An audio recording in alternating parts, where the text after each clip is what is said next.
waat bu baax yéen ñi nga xam ni nañuy bàyyi xel à chaque fois ci solution TV seen émission bi nga xam ne na ko tàmmul seen bopp muy seen xalaat amaat mbégte daal di dalal ñi nga xam ne rek ñoom ñooy rassemblement des victimes politiques nekk ab kuréel goo xam ni dañ ko daal di tëral ànd ci nag ak ñi nga xam ne ñoom ñooy famille victime ci atum 2021 jàpp 2024 la nga xam ne rek moom moo ca am moo xam détenu yi moo xam tamit ñi nga xam ne ñoo am ay blessé ak ñi ci ñàkk seen bakkan ñoom rek ñoo daal di def seen ab kuréel ngir rek daal di laaj la nga xam ne rek moom mooy seen àq ak yelleef tey nag ko ñu am plaisir daal di dalal Abou Gadiaga moom nag nekk ab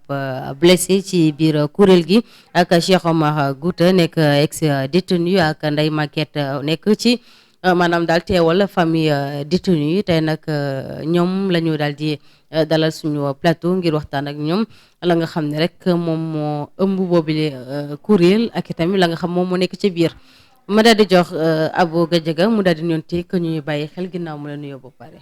waaw salaamaaleykum maa ngi nuyu téléspectateur solution TV yëpp. di rafetlu dalal bi ngeen ñu dalal. di nuyu waa télé bi yëpp. waaw.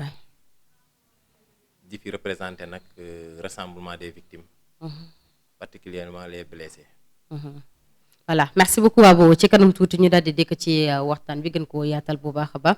Cheikh Omar maa ngi lay nuyu bu baax. ñu ngi lay fay di la sant. di nuyu waa solution TV. yaakaar naa ne solution dana am. ci li nga xam ne moom lañ fa war a waxtaanee. en tant que solution TV lay ñëw. di jaaree foofu itam di nuyu ñi nga xam ne ñooy famille rassemblement famille victime bi yëpp. képp koo xam ne ci famille victime nga bokk rek ñu ngi lay nuyu di la sant. voilà merci beaucoup maa ngi lay jaajëfal bu baax a baax ci kanam tuuti nag di ngeen gis Ndeye Maguette moom mi teewal famille victime mu daal di dikk ci plateau bi ngir rek tamit wax la nga xam ni dinañ ko laaj ci kanam tuuti ñi daal di door waxtaan bi ak Abou ñu gis ni mbir mi le nemmeeku nañ ne daal sonnoon ngeen ci avant. ñii nga xam ñoom ñoo fi nekk muy le président Diomaye ak Ousmane Sonko di accéder au pouvoir ñu gis ni jafe-jafe yu bëri yoo xam ne rek dañ ngeen ko ci bile mbir lan ngañ ci mën a wax ñu gën a mën a avancer. waaw jafe-jafe yi nag moom. bari woon na trop. waaye fi ñu toll nii dafa metti trop ñu dajale jàmbat yu bëri yoo xam ne si l'ensemble des victimes ñu ngi koy jàmbat. ci lenteur administrative boobu jéggi dayoo nag ba am. ci wàllu jàppale leen ci seen réinsertion sociale ak jàppale leen ci seen wér-gu-yaram. ndax dañu génnoon ngir défendre indépendance Sénégal. dañu demoon ba Sénégal doon commencé am ñàkk indépendance am. ñu génnoon nag génn boobu nag daf ci waral dafa am ñoo xam ne si dañ cee tëdd kaso. tëdd kaso ay ñaari at lépp lu ñu amoon yàqu. loolu dafa waral am ci ñoo xam ne si dañ cee gaañu.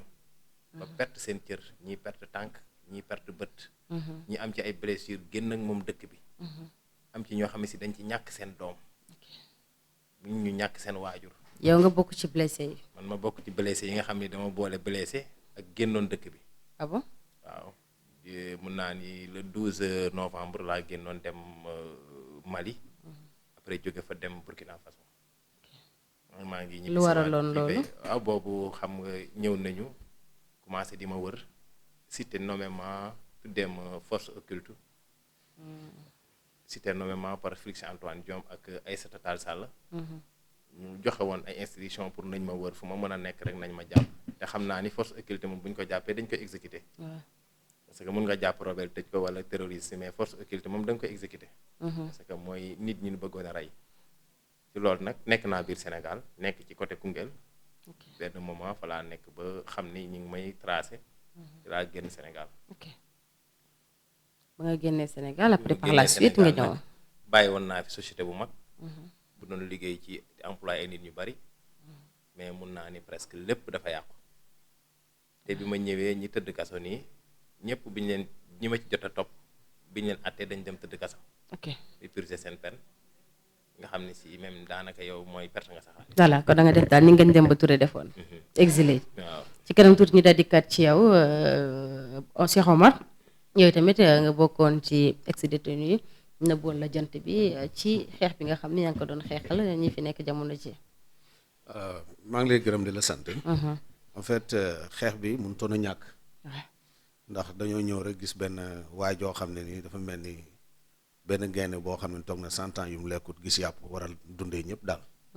donc radical boobu ñu gisoon ci Macky Sall taxoon na ñu ni tamit ñu am benn taxawaay bu ñu ci taxawee. que bi ñu gisee koo xam ne nii indil nañu solution ci loolu muy président Sonko. ñu gis ne kii discours bi mu ñuy jaay ak marchandise bi mu ñuy présenté solution la pour lu fi war a jëlee Sonko. ñu ne tamit ñu daal di ànd ak moom ci logique boobu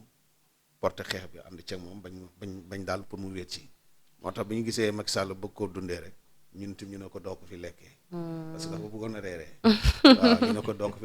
fi reeree bala nga koo reeree ñun danañ la añee. waaw léegi nag Macky Sall affaire boobu moo ko naqade woon.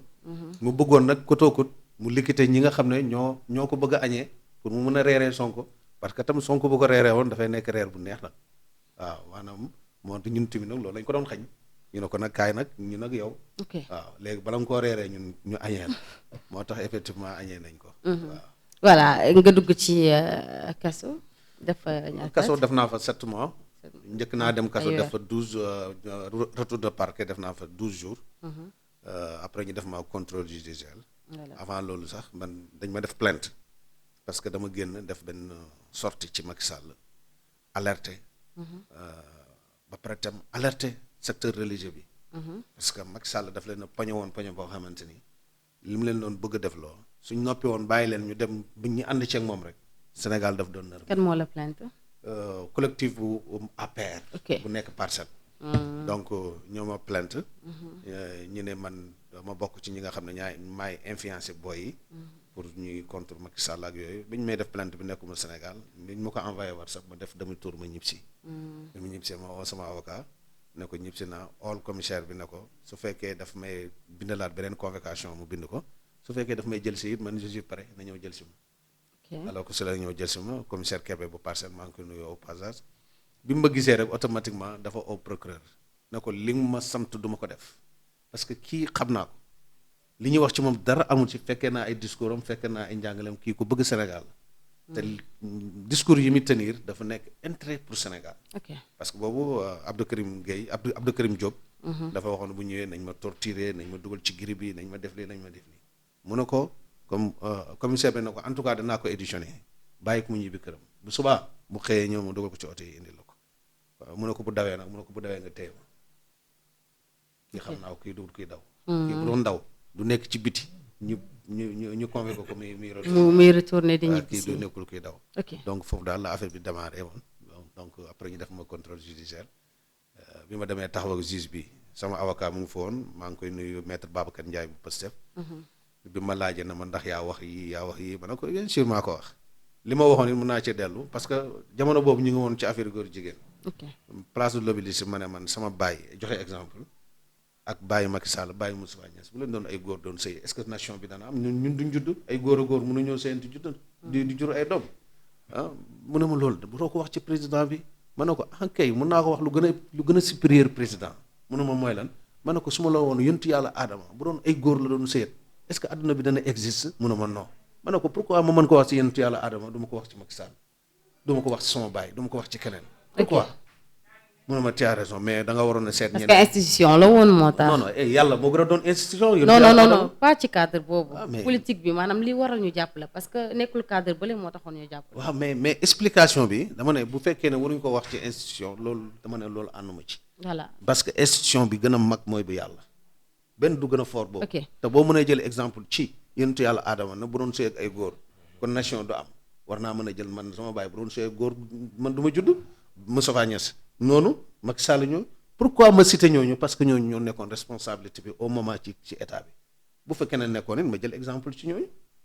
tu vois parce que message la boo xam ne dama bëggoon ñëpp dégg ko ma jaar la ko ci loolu. voilà ci kanam tuuti ñu daal di kar ci yow Abo ñu nemmeeku comme ni ko waxee tantôt ci blessé yi nga bokkoon ak kuréel gi nga xam ne tëral ngeen ko mais ñu nemmeeku aussi 5 milliards yoo xam ne génn na. jëm ci si yéen. naam jot nga wala jotagoo. non.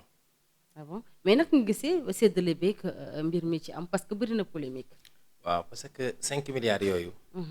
dañ ko voté ci loi de finances rectificative bu 2024. biñ ko voté wee ministre bi toog ci télé bi ñëpp ngi koy dégg. mu ni kat ñu ni ko 8 milliards la woon. mu ni affaire bi amul ay wàññi xaw ma ku fu ngeen déggee wàññi. vidéo yi ñun yor nañ ko ba pare ñu voté 5 milliards loolu it xaw nañ jaaxal en plus bi loolu jàllee. ñu nit ñi ngi séddale 5 milliards yi jël nañ ko yóbbu ko au ministère de la famille. buñ ko fa yóbbee moom nee na dinañ séddale 2 milliards 300. 2 milliards 300 yi mu ni bépp martyr dina am 10 millions famille martyr yi. bépp blessé ak ex-détenu yi dinañ am 500 000. loolu nag ci lim bi nga xam ne si ñoom moom la ñu joxoon muy 2175 personnes yi. biñ ko xaymawee loolu sax du mat 2 milliards. ñun nag ñu ngi koy laaj 2 milliards 700 yi des pour lan la. mu leeral ñu loolu parce que. ñu jàpp ne daal li ñu génnee. waaw te parce que waaw dafa parce que lim bi te xaalis boobu noonu nañu xam ne opposition bi nga xam ne si ñoom ñoo ñu doon rey. di ñu bundu xataal di ñu tëj kaso di ñu torturer di sàcc suñu alal réew di toog ci télé yi di saaga pouvoir bi fi nekk. di fen di jaxase dëkk bi ñi ngi toog di xaar benn faay bu ndaw bu ñu mën a jafandu.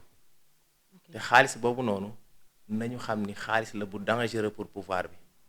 parce que ñoom ñi ngi xool nan ndax ku koy ŋàññi te séddalee googu te am boo xoolee ex-détenu yi am na ci ñoo xam ne seen bi ñu nekkee ci kaso bi seen añ ak seen avocat ak déplacement yi leen ko doon indil dépassé na 2 millions. mais xam nga est-ce que tamit nekkul ni dañ ko xayma ci noonu kese parce que lu ñuy voté assemblée nationale war nga voté maanaam voté plus moo gën voté moins après bu desee xaalis boobu delluwaat. ci non xaalis bi dafa nekkoon ci loi de finances initiale. bi fi Macky Sall bàyyi woon. waaw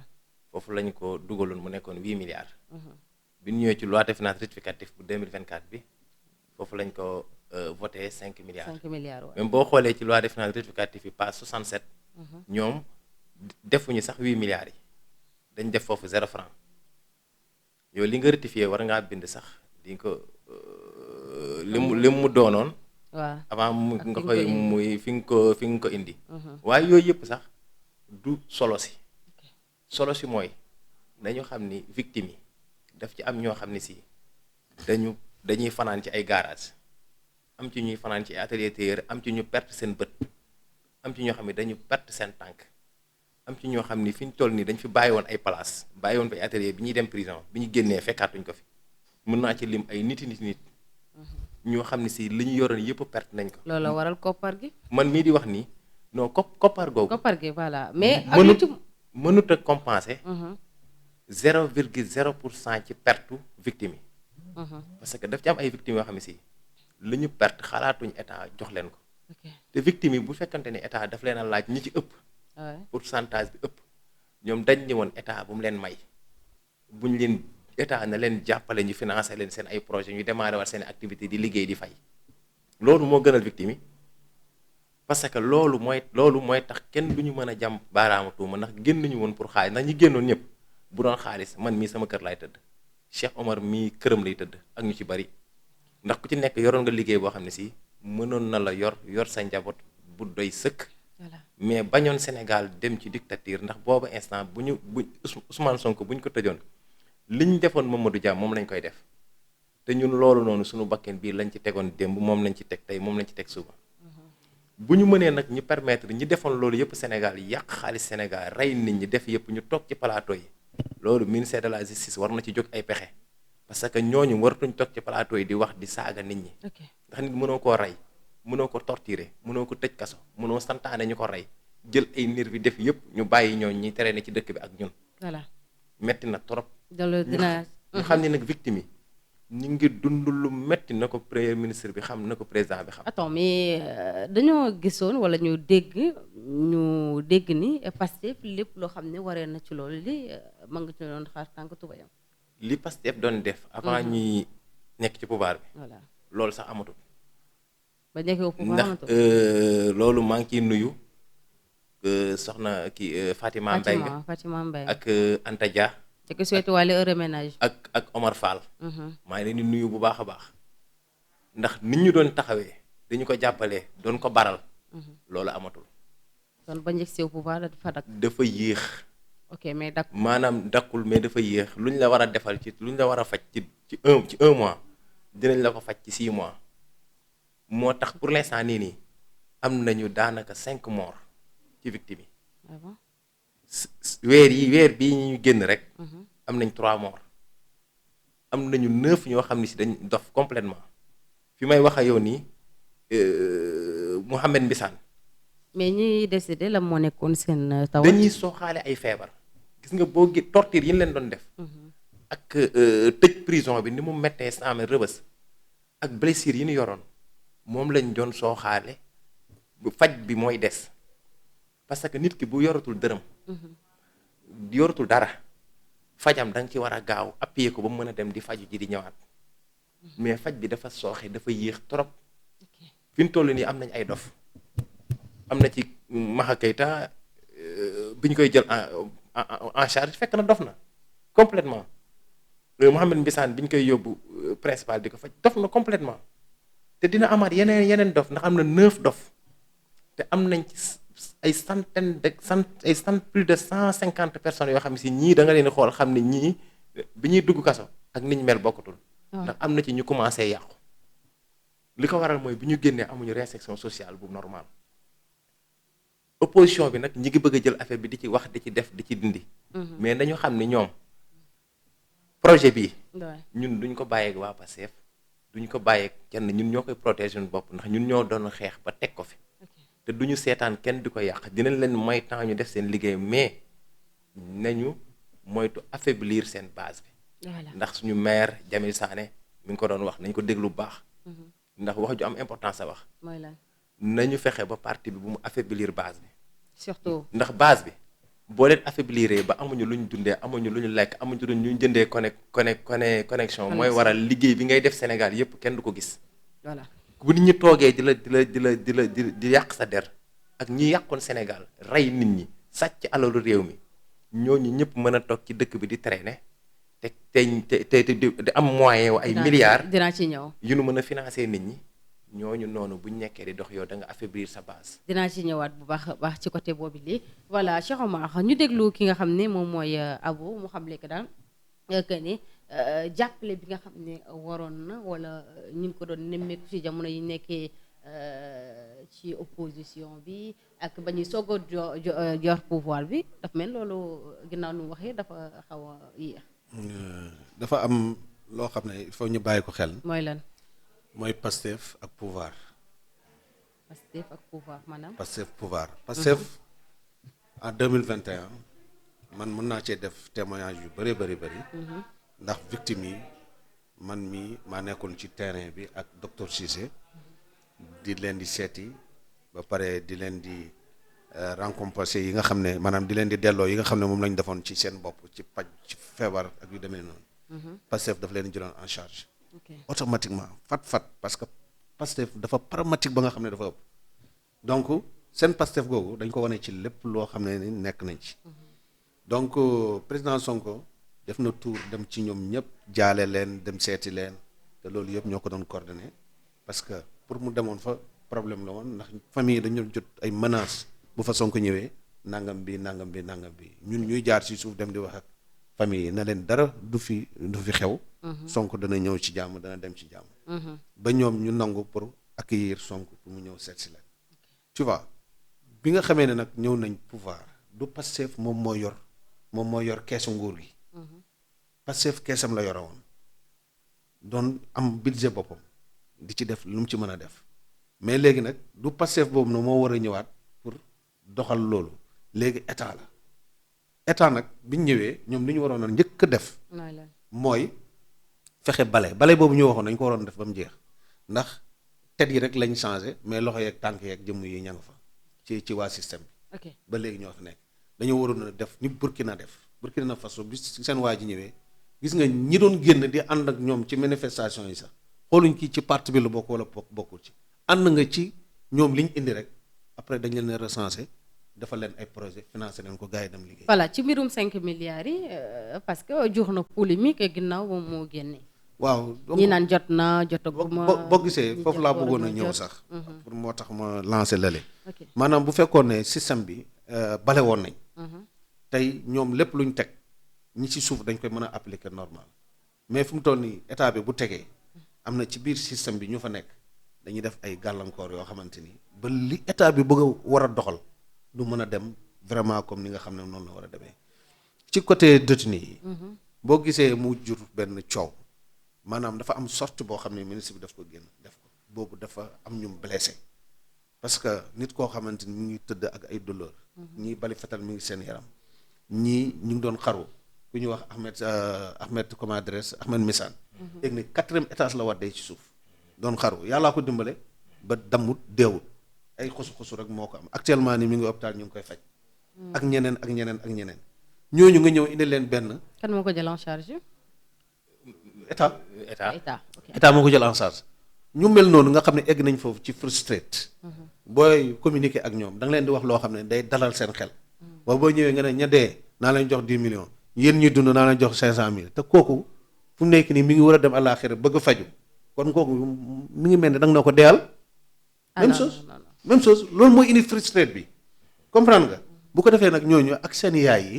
nga xam ne da ngeen jàpp ni wala su ma la déggee bu baax a baax mooy que 10 millions yu ñu jox ñële 500,000 jox ñi xeeb maanaam. non du question xeeb parce que kee mu ngi doon yaakaar pour que ne moom feebaram bi état bi mi ngi préparé nu mu ko fajee ak nu mu ko kiiyee maanaam message bu ñëwee communication dafa am solo ci nit. comprendre nga su fekkee ne kii dee mi ngi bàyyi ay mbokk. nga ne mbokk yi da nga leen jox loolu mais kii deewut nii itam mi ngi bàyyi ay mbokk te kii dee. amut ci koo xamante maanaam ñi ci mënoon a mature ba egg ci foo xamante ni yaa ngi toppatoo say njaboot bari wutoon comprendre nga xam nga yaakaar gi ñu doon am ci ñooñu. xëy na ëllëg la woon xam nga yéen a ngi maanaam ñi nga xam ne ñoom ñoo blessé c'est vrai ñoom ñi ngi seen ak seen famille mais ki nga xam ne peut-être ñàkk na ci doomam ñàkk na ci magam ak lu ni mel kooku kenn mënu koo fay. d'accord mais ki nga xam ne mais ki nga xam ne doomam dof lan léegi nag yow yaa koy jëndal ordonnance yaa koy yóbbu hôpital ba pare mu ngi lay indil ay problème am na ñoo xam ne dañu jël paaka sax na dañuy rey seen waajur yi yaa ngi dégg ba nga xam ne léegi léegi famille yi ñooy sonn goo xam ne nii maanaam ñi deewul seen famille li ñuy daj ci coono maanaam ñële sax dee métti na waaye seen famille amuñ ñu yor paaka di leen di jëm amuñ dof boobu seen biir kër yi donc dafa am loo xamante ni dañ il faut ñu xoolaat ko maanaam ku dee boo ko doon jox 20 milliards ñun amuñ ci problème mais problème bi mooy lan ki nga xam ne mu ngi dund di poser ay problème ci famille yi seen yaay yi seen baay yi di am problème bu kooku nga ne ko yow 500,000 rek laa lay jox kooku yaay bi day frustré baay bi day frustré doom bi day gën a frustré yaa ngi gën a indiwaat ay jafe-jafe lu nekk dafa am nu ñu koy communiquer comprendre nga suñ ko communiquer ni nga xamee ne noonu la ñu ko waroon a communiquer loolu mënoon naa tax xale yi dal xale yi ñu ci bëri nanguwuñu leen woon a déglu man dama leen a déglu ñu ñëw jooyal ma seen problème ma xam carrément lan mooy góom bi te loolu maa ngi ci alerté état bi ñu fexe déglu xale yi xam lan mooy seen problème am na loo xam ne mënu ma toog ci plateau télé di ko wax man Pastef la man bu fekkoon ne deret la man ci deret bi laa bokk lépp loo xam ne nii dafay soutenir projet bi tey ba suba ba ëllëg ñu ngi ci te duñ ci mës a jóg waaye nag bu ñu gisee loo xam ne nii feebar la bu nekk ci biir cancer la te mën naa rey lu bëri il faut que ñu jël ko wan ko médecin yi bu ko defee médecin yi xam loolu nan lañ koy fajee te médecin yi mooy kan mooy président Sonko président Diomaye man am naa ci ñoom confiance xam naa leen xam ngoo xam ne nii donc efficace goo xam ne nii bëgg nañ société Sénégal société bi jaral na leen loo xamante ni dara leneen jaralu leen ko tey bu ñu dem ñoom ba engagement bi ñu jëloon pour jëlee fi Macky Sall du seen bopp moo taxoon du seen njaboot moo taxoon mais Sénégal moo taxoon ak population Sénégal. ok donc loolu maa ngi leen ci oo pour ñu ñëw gën cee taxaw. pour gën leen a jàppale pour gën leen a dimbale. te commission bi nga xam ne moom moo nekk ci entre nu mu tuddati. ministère de la famille victime yi ak ministère de la famille. commission boobu en fait ni mu war a fonctionner wu ko ndax mënoon depuis 10 mois 11 mois à chaque fois boo ñëwee di rendre compte nit ñi wax bi nga waxoon démb moom ngay wax tey bu subaa moom ngay waxaat gannaaw subaa moom ngay waxaat. nit ñi dañuy frustré duñu am exacte information bi ñu bëgg moo tax dañoo bëgg commission boobu ñu renforcer waat ko. famille collectif bi maanaam rassemblement des victimes bi. ñu jël ay éléments ñu dugal leen foofu. ña fa nekkoon moo leen fay élément.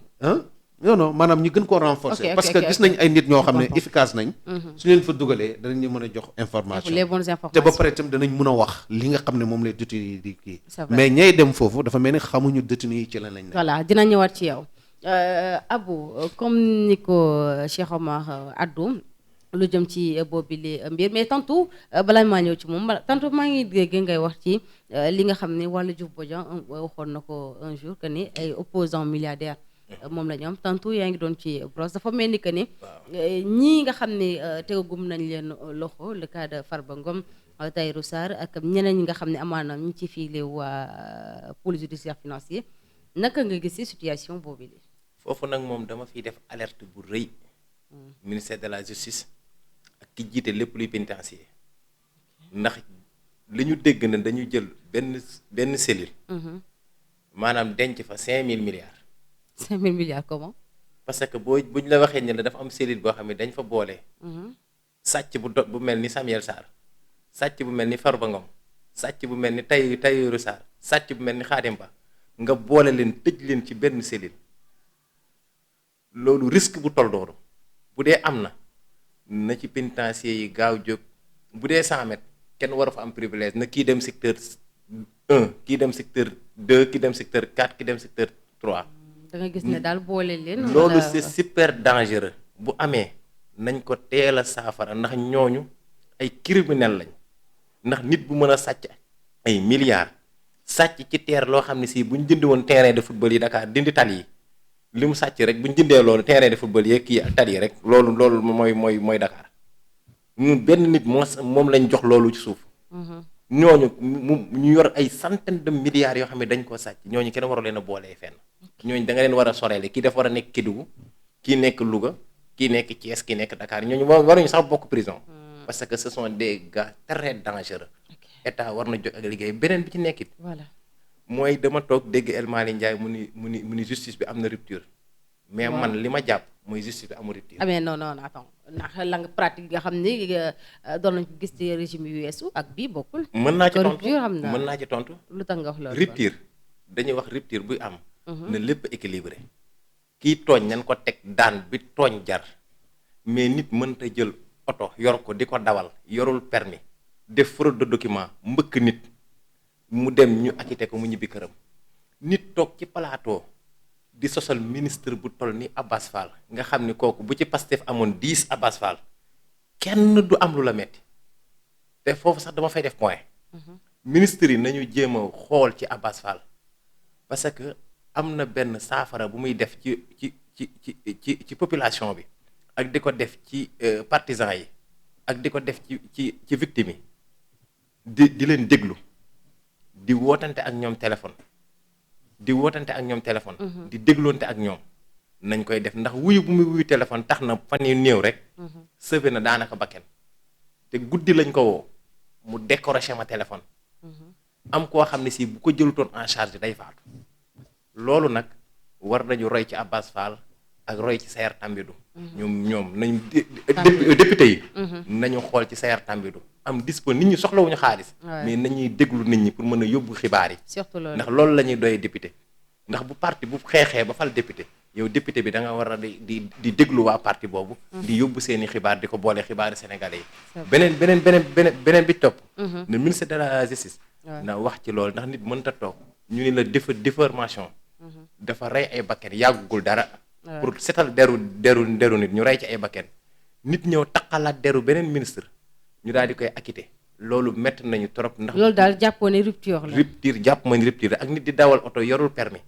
def fraude document mbëkk nit muy ñetti infraction ñu libéré ko bàyyi ko mu toog ci plateau di saaga loolu sax duutuñu leen ko may bu ci ministre bi deful ay saafara duutuñu may kenn nga sàcc xaalis Sénégal toog ci plateau yi di fen ak di jaxase dëkk bi ak di wax loo xam ne duñ leen seetaan ñuy taal dëkk bi ndax ay milliards la ñu sàcc. parce que Ousmane Sonko mi nga xam le que ni dañ leen a may temps. ñun nag mi ngi leen koy wax. ñun nag duutuñu xaar ku toog ci plateau yi di saaga Ousmane Sonko ak di saaga régime bi ak di jaxase Sénégalais yi bëgg a taalaat dëkk bi duñ ko nangu. nan ngeen di def kon xanaa xamoo ne état de droit la ñu nekk nag. état de droit mooy. bu nit dee tooñ. nga faj ko ndax loolu mooy tax kenn du fajal boppam ndax nit ki boo duggee ci kër jàmbur nga ñëw mel ni corona rey boroom kër ga waa kër ga du ñu toog ci kër ga naan la dañuy xaar état de droit te ñi ay criminel lañ parce que nit bu sàccee milliard rek loolu criminel la parce que milliard boobu moo tax jigéen ñi ne ci àll bi di dee milliard boobu moo tax hôpital yi boo demee doo am garab bun la fajee milliards yooyu noonu ñu sàcc ñoom ñëpp la ñu war a boole condamné leen à mort nangu seen alal yëpp parce que lu ñu def criminel la ndax dëkk yi boo demee ci àll bi da ngay fekk ñuy souffrance aspirine sax amul ci da ngay dem ci hôpital ñu war laa faj ñun la jëndal compresse lépp la ñu sàcc nguur gi fi mu toll nii dërëm nekku fi ñooñu ngor nga leen bàyyi ñu ne ci dëkk bi di circuler toog ci plateau yi di wax lu leen neex na ministre de la justice jóg bu jógul ñun dinañ taxaw te duutuñu ko nangu Abass Fall nag moom du ñu nangooti nit taxaw ci télé bi di ko fenal wala di ko wax dara parce que mënul yor liggéey bu toll ni di fexe ndawu Sénégal yi. plainte bu mu annoncé woon ci Adama Fall on dirait daf ko bàyyi. mais parce que justice gis nañu tamit ci j'ai oublié son nom ki nga xam ne moo ko waxoon ci wàllum 5 milliards yi ci mbirum Azer. moom itamit Abass daf ko bàyyi tamit. waaw mais xam nga loolu Abass kilifa la. voilà xolu yërmande la yor. ndax dafa bari yërmande. mais am na ci loo xam ne sa njaboot duutuñu ko nangu parce que boroom kër bu mënee toog baal. am na ci loo xam ne njaboot bi ne Ousmane Sonko nee na baal na. mais ñun baaluñu te pourtant ñun moom lañ doon xeexal moom baal na boppam de mais ñun liñ ñu def baaluñu ko te loi admissible bi nañ ko xoolaat bu baax a baax muy dama ci bëgg a def nag ay yóbbante yoo xam ne victime yi dañ ma ko joxoon. voilà mën nga jàllale muy am na ci ay ex-détenus yoo xam ne si. biñ leen di tëj prison dañoo jëloon seen i ordinateur jëloon seen i jakarta ñii ñu jël seen i portable seen téléphone ñii ñu yooyu yëpp nag ak seen i carte d'identité ak seen i passeport ba léegi nii kenn mënu cee jot loolu na ci ministère de la justice def taxaw ba ex-détenus yi nga xam ne ay détenus politique lañ ñu fexe ñu jot seen ay carte d'identité ak seen ay moto jakarta yu ñu téye woon am na ñoo xam ne seen oto sax mi ngi ci commissariat yi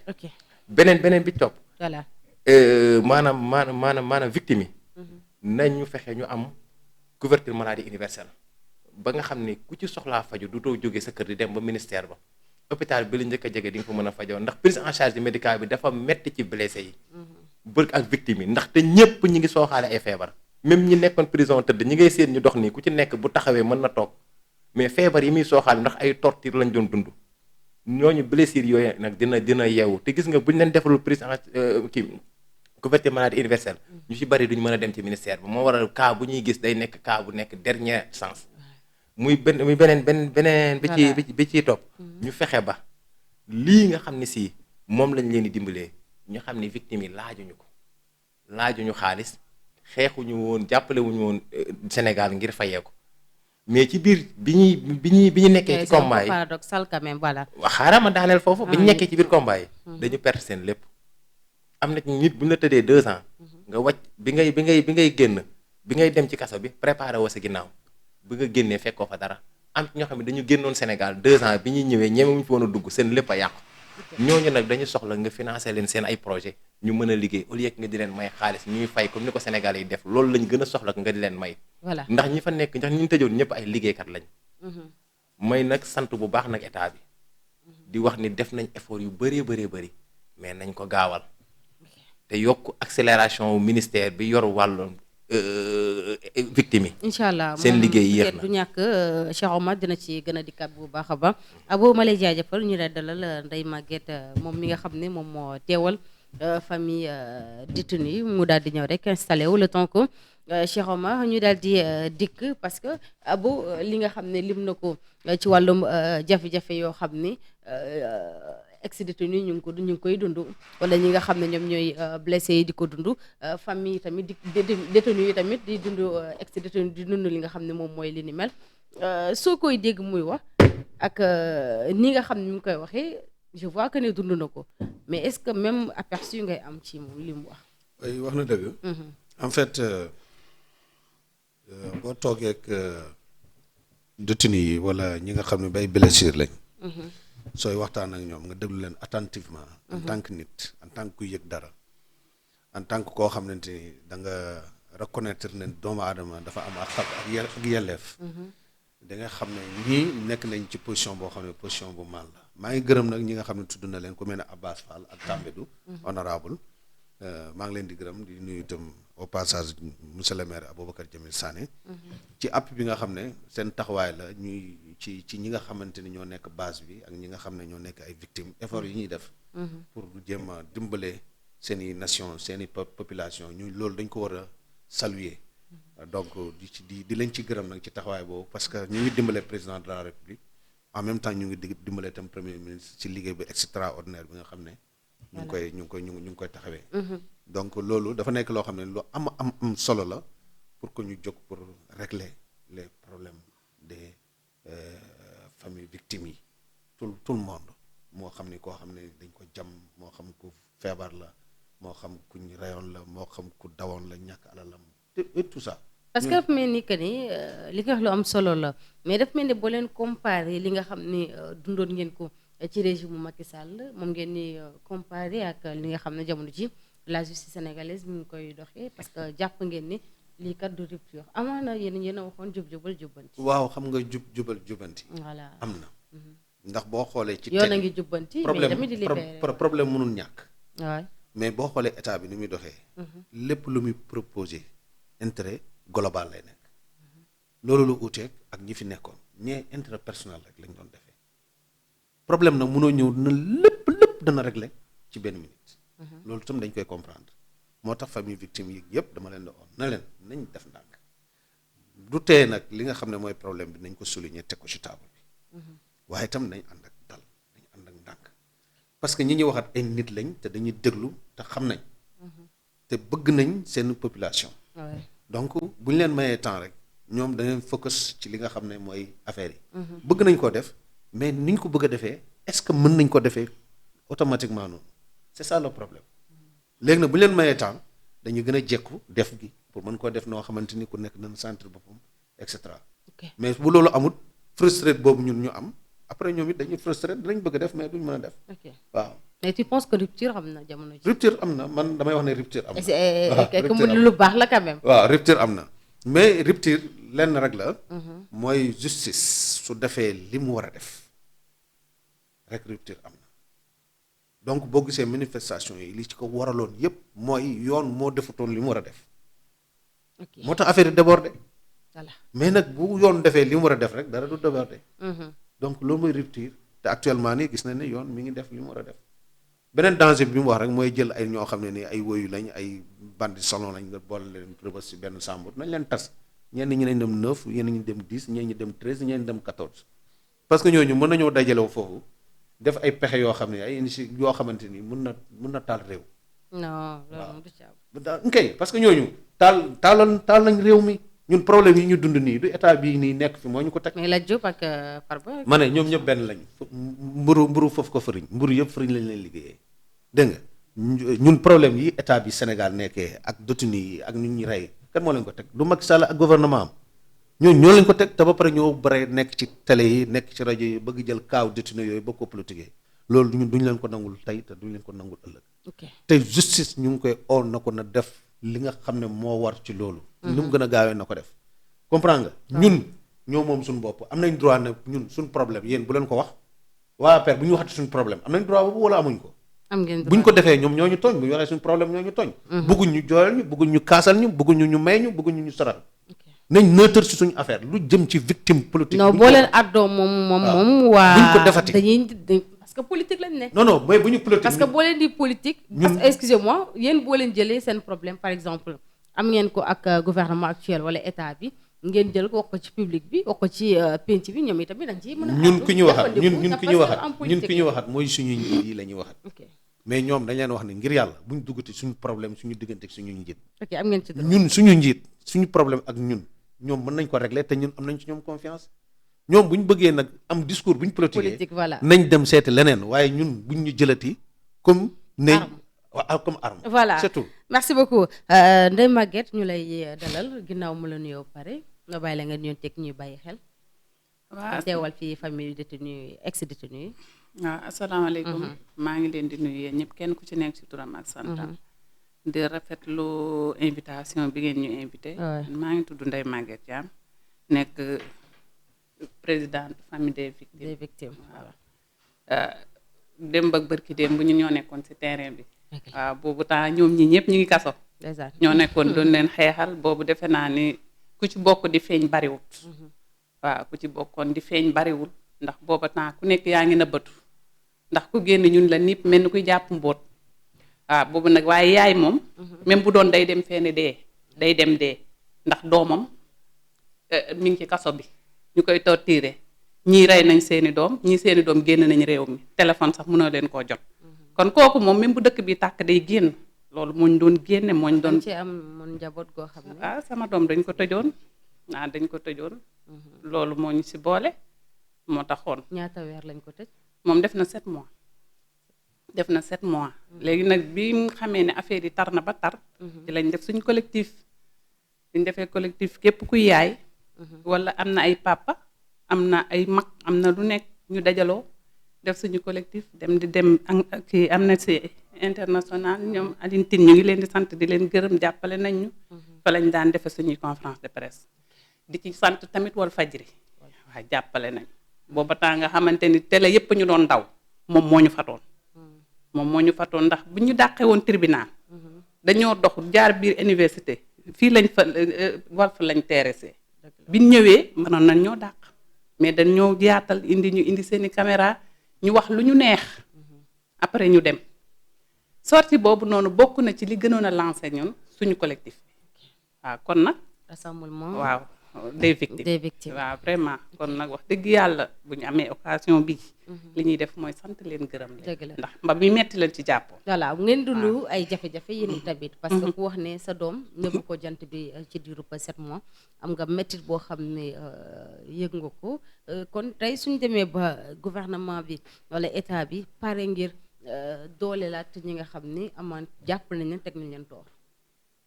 waaw ñun daal ñu ngi sant yàlla nag di sant yàlla bu baax a baax ndax lu tax ñuy sant yàlla suñu ay doom dafa am lu ñu bëggoon dañoo gis ñoom lu ñu gisul woon ñun ñu xam lu ñu xamul woon dem xeexi ko ba yàlla may leen ci ndam ba tey jii état bi fi toog nii kenn du ni ma Samba la wala ma Demba xale yi ñoom ñoo ko xeex gannaaw bi yàlla wéyee xale yi ñoom ñoo ko xeex tey bu ñu demee ba président Diomaye yi nekk président yàlla ak xale yi ndax xale yi Ousmane Sonko rek lañ doon diglu fu mu leen joxañ ñu dagg moo leen joxañ Diomaye ñu voteel ko ñëpp voteel ko bañ am majorité bi ñu am bañ egsi ba fii ñun en tant que yaay lenn rek la ñuy ñaan reconnaissant ñu yëg xale yi à 100% ñun loolu rek lañ bëgg ndax te tamit dama koy faral di wax nit bu sonnee ci dara munoo koo gis nga ñun tëj kaso kenn mun leen a fay tey fayeeku wuñu ñoom dañ ko defoon pour don ça dañ ko defoon ndax am na ay luñ doon dund ci dëkk bi mu metti ñuy dund ci réew mi yu méttee métti ñëpp foogoon ni état bi fi jaaroon ñëpp a noonu du fi jóge jamono tolloon na jamono boo xam ne kenn ñemewul wax xale yi ñoo nekkoon ci terrain bi ñàkkante ko ak ñoom ba yàlla def li mu def tey kon tey ñooñu bu ñu toogee li ñu war a njëkk a def doonte dëkk bi metti na fekkuñu fi dara mais nañu rassurer xale yi kon daal rassurer leen mooy reconnaissance amul des na ñun ñooy waxtaan gis nga nit boo ko bëggee lii metti da nga ko koy wax dëgg la ndaxte xëy na am na ñu fi jaaroon ñoo xamante ba dem nit ñi yeewoo tey buñ ko yeewu woon démb mën naa am du ñàkk nguur gi kon nag pour bañ ñii loolu dal leen dañ leen di teel a yee nañu rassurer xale yi gestu leen ñun ay yaay lañ ñooy dunda xale yi ci biir kër yi mënoo dem kaso yow ngay nekk sam njàng di jàng ba am bac ñun la ratt ci kaso bi tëj la nga nekk nga dem kaso ba am fa ay weer wala at nga ñëw war a reprendre sam njàng ba tey di taxawal te état ba nga doon xeexal ñoo toog te xale yaa ngi koy dund tey jii seen 500,000 bii nga xamante ni daf leen jaxaseeg àdduna 500,000 voilà waaw da leen jaxaseeg àdduna xam nga lu tax bëri na polémique daf leen jaxaseeg àdduna ndax dafa mel ni xale yi kon dañ doon xeex ngir xaalis te xale yi xeexuñu ngir xaalis mais dañ leen ko jox pour ndàmpaay mais dañ leen koo jox même bu fekkee dañ leen koo jox ngir ndàmpaay sax man anam bi ñu leen ko joxee rafetluwuma ko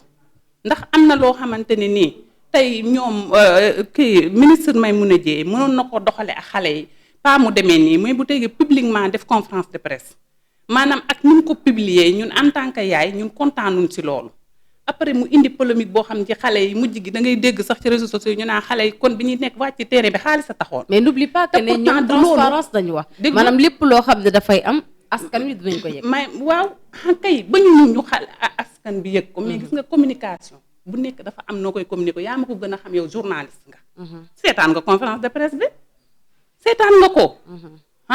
dafa maanaam man ci sama gis-gis. en tant que yaay. ak collectif bi conférence de presse bi waru woon demee noonu. waru woon demee noonu. nan la waroon demee. kay xam nga lu tax. ndaxte ñoom dañ ni recensé nañ xale yi. ñoom ñëpp def nañ seen léppam pare même bu fekkee def nañ seen conférence de presse kon heure yi waroon naa fekk nee nañ ndàmpaay la xale yi jot ko. xale yi am na ñu commencé jot. waaye diglu ma wax la rek. ñëwal ak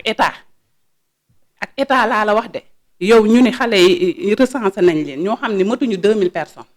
yaa ngi dégg ba tey jii lu mat 200 personnes jotuñu lu mat 200 personnes jotuñu ci loo xam ne matuñu 2000 personnes depuis ba mu defee conférence presse ba tey da noon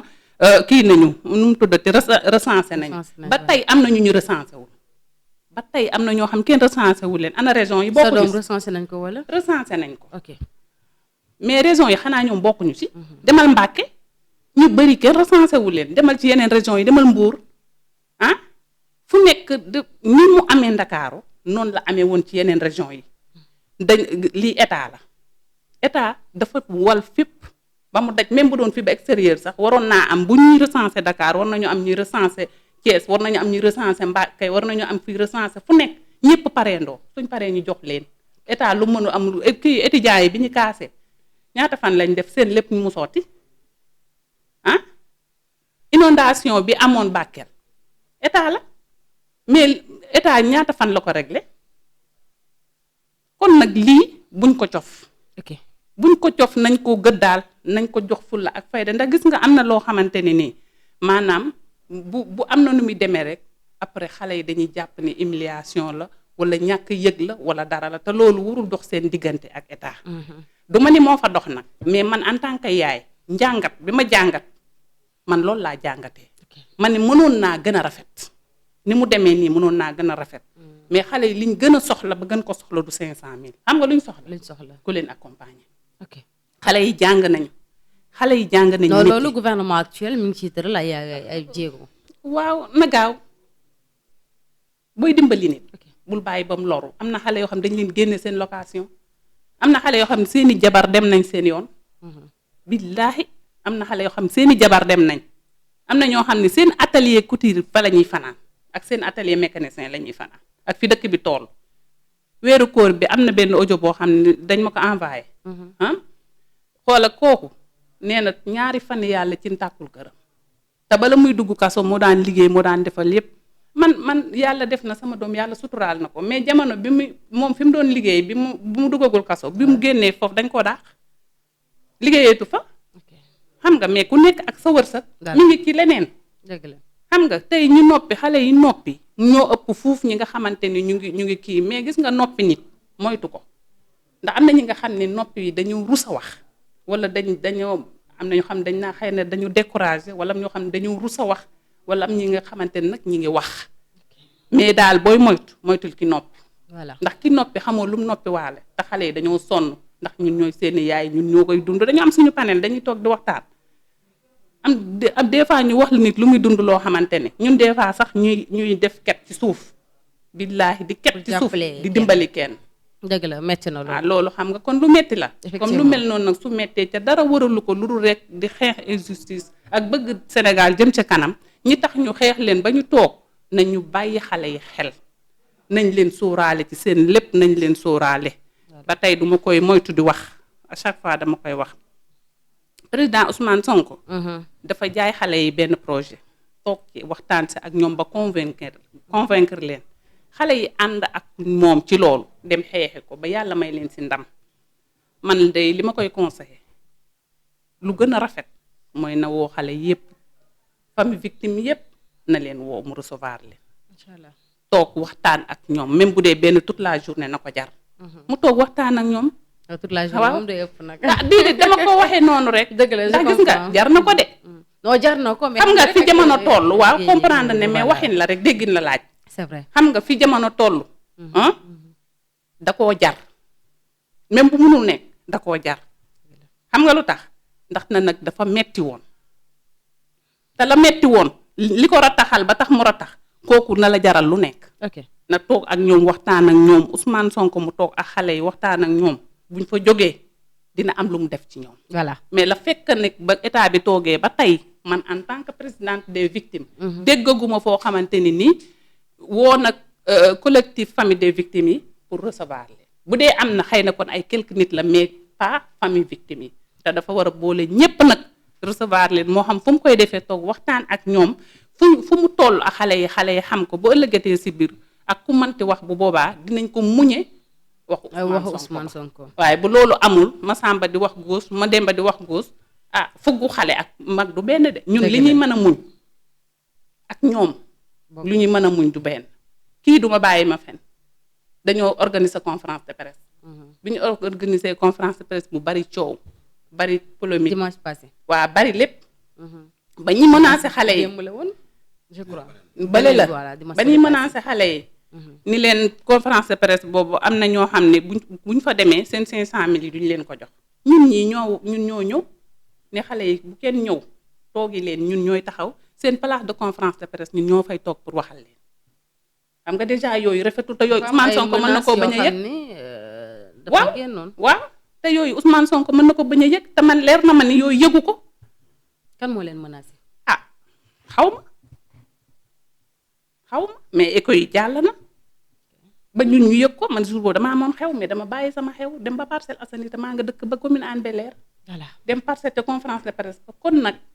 li ñuy ñaan en tant que yaay nañu jàppale xale yi jàppale leen du jël 500 000 di leen ko jox jàppale leen mooy ñi nga xam ne nii dañoo jàng ba am bac waroon dem université jàngi wuñu ndax kaso nañ leen lijjanti ñu dem jàngi ñi nekkoon ci seen ay métier ñu fexe ba nuñ leen delloowee ci seen i métier ñi nga xam ne jàngoon nañ ba am seen i ay projet nañu xool nañ leen di jàppale ci seen projet yooyu ñu xool nañ leen koy financer wala ñu boole leen nag ay partenaire wala dara yoo xam dina leen mën jàppale loolu daal la xale yi bëgg mais kantaa toog fii daal jëmale bu kenn xamul ko xale bu wax ñu ni ko dangaa yaakamteeg xaalis taxoon ngay xeex ak fii kenn xaalis yëkkatiwul ndax tey jii boo xoolee tey jii ñi ñu tëj ci kaso bi ñépp laa la wax ñi ci gën a bari boobu doo ci gis koo xamante ni nii ñu ngi ko jàppee buntu Auchan wala ñu jàppee ko buntu station wala dara ñiy gàmmu nag ak ñiy raas dem bokkuñu voilà waa kay on dirait Cheikh Omar l'essentiel a été dit waaw lu jëm ci mbir mi li mu wax am na solo waxaale sa dernier mot ñoom dañ leen di gërëm di leen di sant ñoom yaay yi parce que ñu ngi ci taxawee rôle boo xam ne nii ci famille yi beneen affaire la ndax li leen doom yi waroon a jëriñ mënatuñ ko pour jëriñ leen ñoom ci seen bopp ñooy obligé di jëriñ doom yi xam nañ ci cas yoo xamante ni dañuy oote sax pour ñu dimbale leen si pour xale yi ñu mën leen a calmer yore paak war nga yor jaasi nga da ngay rey seen waa kër loolu parent biy dund loolu dafa métti tellement grave ba nga xam ne foo ko natt rek romb na ko donc loolu yëpp ñàkk communication bu àgg ci kilifa yi peut-être moo tax frustré boobu di gën di màgg mais man ça me sûr que ne communication bi bu doon egg fi mu war a egg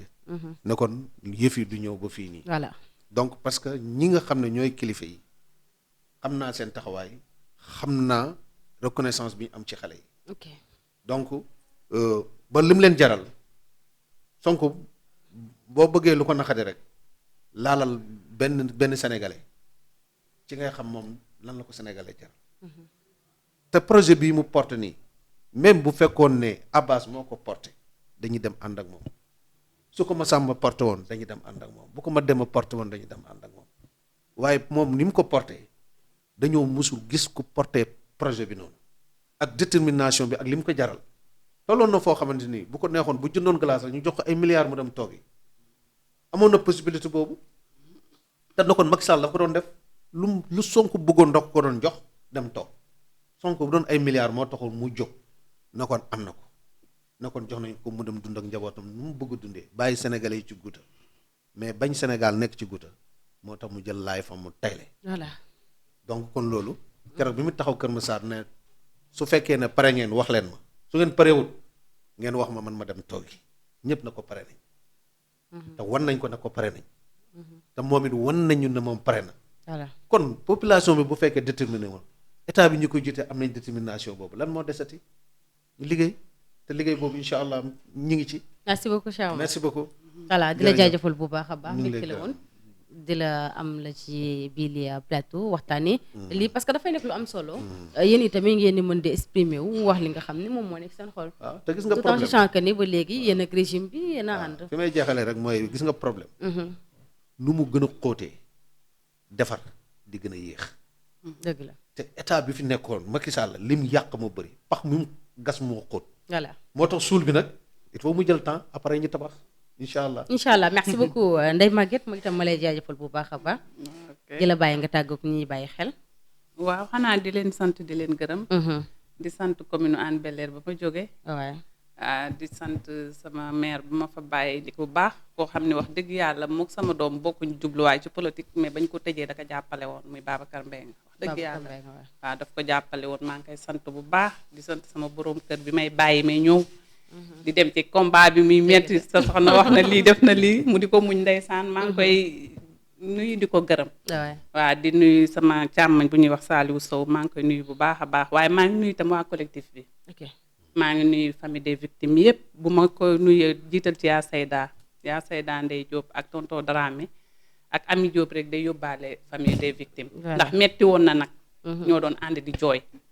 di ànd di woor heure ndogu jot doo dog doo dal sax naan ndox ndax di xalaat sa doom bi nekk si prison bi yooyu yëpp tey nag ñu ngi àndaat di reetaan macha allah sant yàlla alhamdulilah yàlla na jëm kanam amiin waaw yàlla na état bi gis loolu ñoom tam ñu ngi leen di ñaanal réussite totale mais réussite bi ñu leen di ñaanal tamit yàlla na ci suñu doom yi gis seen bopp Sénégal yëpp gis ci seen bopp ba kenn bañ a rëccu lan moo taxoon ñu fal leen voilà merci di leen sant di leen gërëm merci ci invitation bi ak yaatal bi yàlla na yàlla fay leen te yokku leen amiin amiin ba ngeen jëm ci kanam ci daraja Muhammad sallallahu alayhi wa sallam amiin incha allah ñu bokk lépp di jaajëfal ñi nga xam ne ñoom ñoo ñu doon bàyyi xel ak ñi nga xam ne ñoom laa seqaloon bi li plateau muy Abo Gadiaga ak Cheikh Omar ak ki nga xam ne rek moom mooy Ndeye Maguette di jaajëfal ñëpp di jaajëfal aussi Cheikh naa mi nekk ci régie bi ak képp koo xam ne rek yaa ngi doon ñu bàyyi xel fii ci biir réew ak bitim réew di leen jox daje ndikeel ak jàmm incha allah